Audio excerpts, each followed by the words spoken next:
Afghanistan. We've been there for 10 years now, and it looks like we could be for many more. But are we really getting the full picture of what it's like for our soldiers on the ground? On October 18, 2010, Australian Special Forces in Afghanistan conducted one of their most successful operations against the Taliban to date. Acting on intelligence that a number of high-ranking leaders would be in northern Kandahar, they raided a series of compounds in the Shah Walikot region. Under heavy machine gun and small arms fire, members of the 2nd Commando Regiment, along with their Afghan National Police counterparts, cleared several buildings, evacuating more than 36 women and children. Assist! At least 10 insurgents were killed in the operation, including high and mid-level Taliban figures. We've got one pinned in this fucking room.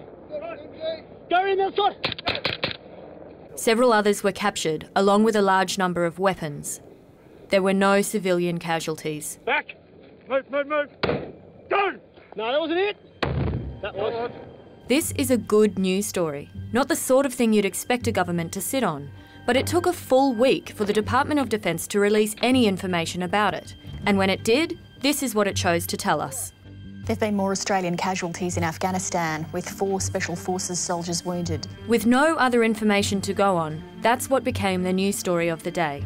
Defence claimed the release of information had been delayed due to ongoing operations and security, and it took a further 2 weeks to publish anything relating to the actual results of the operation, even though ISAF, the NATO-led umbrella body of coalition forces in Afghanistan, had already published them within 24 hours of the raid. This footage was cleared by commanders on the ground and the ADF's headquarters in the Middle East and sent to Canberra for release through Defence Public Affairs. It was never made public. Get out of the way! Just one example of what is being increasingly described as a culture of secrecy in Defence Minister Stephen Smith's office. The Defence Force and the government have endeavoured to be as transparent as we can about our engagement in Afghanistan. For the last 10 years, the Department of Defence has really tried to control every bit of information that comes out of the department and out of the Defence Force. And in some cases, they've been pretty successful. James Brown, who served in Afghanistan, says this is not an isolated instance. There's been a few examples recently where good work that's been done on the ground just hasn't been announced back in Australia. And a few of the guys are starting to ask why that is the case. You know, why the hard work that they're doing isn't being appreciated back in Australia, and why Australians don't get a chance to appreciate just how complex and tough some of these missions they're doing are. One currently serving Australian soldier echoes this sentiment. You've got men out there putting their lives on the line, taking enormous risks, and very little of the positive result is ever released to the public. Yet whenever something bad happens, somebody gets injured, somebody gets killed, or whenever there's any suggestion of misconduct by Australian troops, then it will immediately get to the media. Lieutenant General Peter Leahy was Chief of Army for 6 years. The information comes out of the field. It's cleared by the commander in location. It then goes further back and it's cleared through the chain of command by successively higher headquarters. And then I see a bit of a black hole appear, where other allied nations seem to be able to release their information and their footage pretty quickly.